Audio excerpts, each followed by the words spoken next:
Greetings everyone, myself Muskan. I am a student of BSc Chemistry Honours first year in Pandit Nekiram College. Today I am here to explain the topic thermochemistry. Let's start our topic. All chemical reaction as well as a large number of physical change are accompanied by evolution or absorption of energy, generally in the form of heat energy.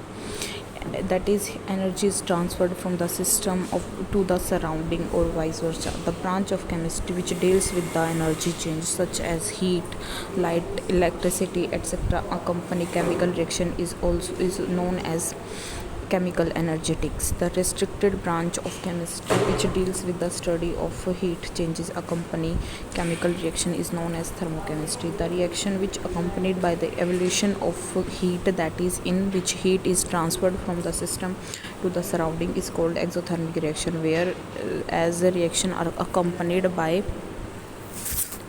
adsorption of heat, that is, in which heat is transferred from the surrounding to the system, are called endothermic reaction. As reaction are generally carried out in open vessel at a constant pressure equal to the atmospheric pressure, and the heat change at constant pressure are expressed in terms of enthalpy change. Therefore, the heat evolved or adsorbed are expressed in terms of enthalpy change.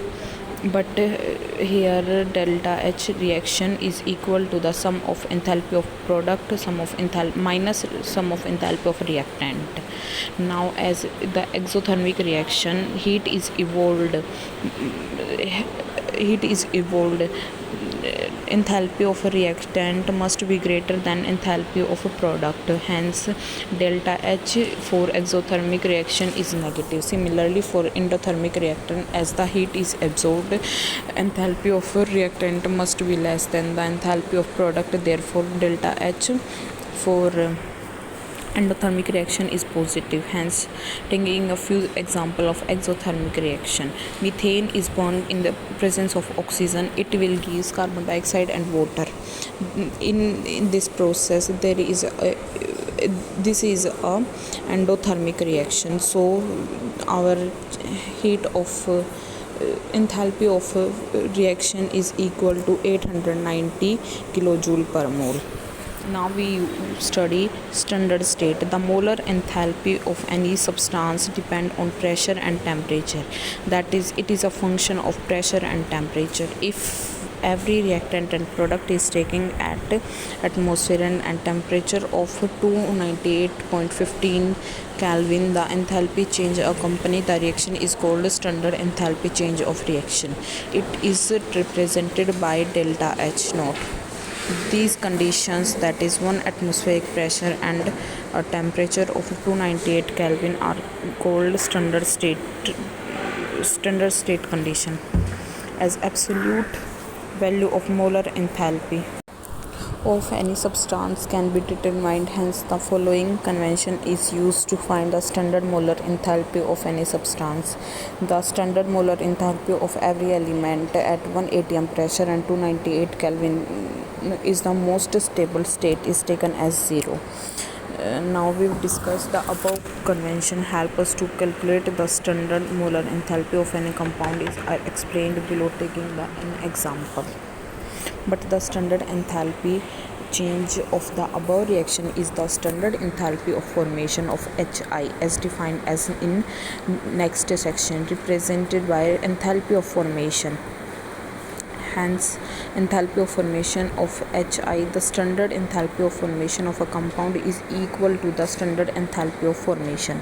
Now we will discuss standard enthalpy of formation. The standard enthalpy of formation of a compound is defined as the enthalpy change accompany the formation of 1 mole of the compound in the standard state of its element, also taken as the standard state. It is represented by delta FH naught. For example, the formation of 1 mole of CO2 from its element, C in solid state, O2 in gaseous state, which gives us CO2, which is also in gaseous state. The enthalpy of formation is equal to minus 393.5 kilojoule per mole. Importance of standard enthalpy of formation. Knowing the standard enthalpy of formation of different reactant and product, applying the convention that the standard enthalpy of formation of element in their most stable state is taken at 0. The enthalpy change of the reaction can be calculated through delta RH naught is equal to the delta FH naught product minus delta HF naught reactant. Now we will discuss standard enthalpy of combustion. The standard enthalpy of combustion is the amount of heat evolved or absorbed when 1 mole of the substance under standard condition 298 Kelvin and 1 atmospheric pressure is completely burned to form the product, also under standard condition, is known as standard heat of combustion. For example, when 1 mole of methane is completely burned, the reaction is when CH4 plus 2O2 is burnt in presence of air, it gives us CO2 plus 2H2O. Here the delta standard heat of combustion is equal to minus 890.4 kilojoule per mole. It is important to note it is not the combustion that is taking place at 298 Kelvin. In fact, cannot happen. It is total enthalpy change that occur when the initial reactant and final product at 298 Kelvin, irrespective of the fact that during combustion temperature is higher than 298 Kelvin. Now we will discuss enthalpy of neutralization. The enthalpy of neutralization of an acid by a base is defined as the enthalpy change, usually the heat evolved when 1 gram of equivalent of the acid is completely neutralized by the base, the reaction being carried out in dilute aqueous solution. The enthalpy of neutralization of a base by an acid is defined as the similar manner. Now, the enthalpy of neutralization of any strong acid such as HCl, HNO3, H2SO4 with strong base LiOH, NaOH and KOH or vice versa is also always the same, that is 57.1 kilojoule. This is because strong acid and strong base and the salt that they form are completely ionized in the dilute aqueous solution. The reaction between any strong acid and strong base, that is in the above case, may be written as the neutralization of is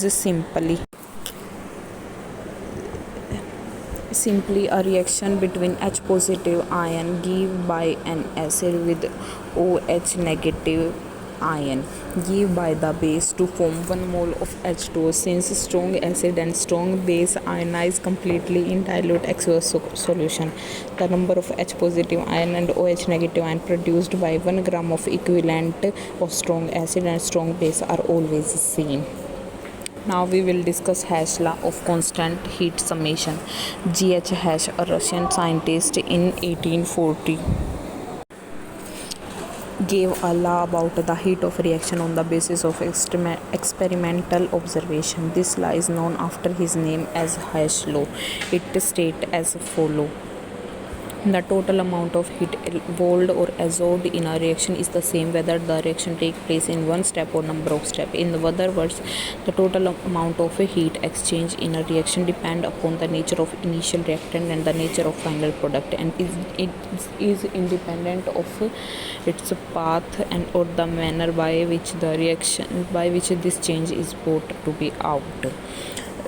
Now we will see thermodynamic basis of a Hash law. As heat content is a state function, therefore enthalpy change during a reaction depend on the nature of initial reactant and that final product, and does not depend upon the path by which the change is brought out.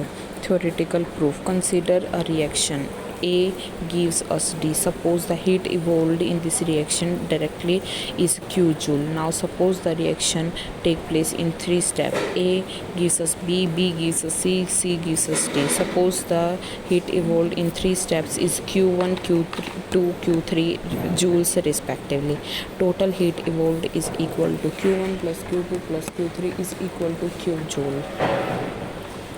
According to hash law, we must have q is equal to q dash. If hash law were not correct, then either q dash is greater than q or q dash is smaller than q. Suppose q dash is greater than q. This means that if we go from 1 to d in the number of step, the heat evolved is more than the heat absorbed. When we return from d to a directly in one step, remember that the direct process a to g q joule is evolved. So for the reverse process d to a q dash joule will be absorbed. When the cyclic process complete, q minus q dash joule of heat is produced. This means that by the repeating of cyclic process, the number of times large number of heat can be created. This is how against the law of conservation of energy. Hence q must be equal to q dash. Hash law must be correct. Application of hash law. The most important application of hash law is in the calculation of heat exchange for those reactions for which experimental determination is not possible. The calculations are based upon the following consequence of hash law. The theoretical equation can be treated as algebraic equation, can be added, subtracted, multiplied and divided. Now here some example, we will do it in later. Now we will discuss about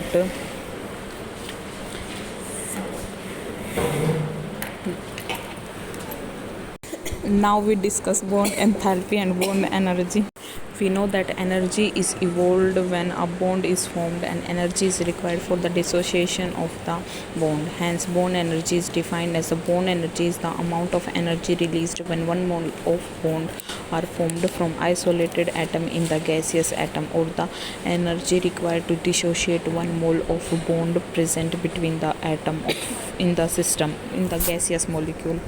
For diatomic molecule like H2N2, O2, Cl2, HCl, HF, the bond energy is equal to their dissociation energy. For polyatomic molecule, the bond energy of a particular bond is not the same when present in different type of compound. Calculation of bond energy. For polyatomic molecule, the bond energy is found from the value of enthalpy of formation.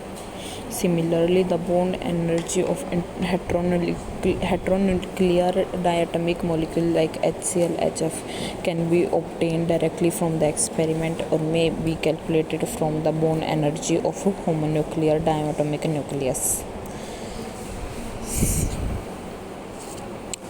Use of bond energy data. When chemical reaction take place, some bond energy of the reacting molecule are broken, whereas some new bond of the product molecule are formed. Knowing the bond energies of various bonds involved, the enthalpy change of the reaction can be calculated or illustrated in the problem below. Now we will discuss thermochemistry. Now we will discuss variation of heat of reaction with the temperature on the basis of Kirchhoff law. It is found that heat energy evolved or absorbed in the reaction depend upon the temperature at which the reaction is carried out. The exact relationship showing the variation of the heat of reaction with temperature was given by Kirchhoff. Hence, the Kirchhoff equation can be derived. Thank you. I hope you understand the lecture. We will proceed our further video on our next video. Thank you. Have a nice day.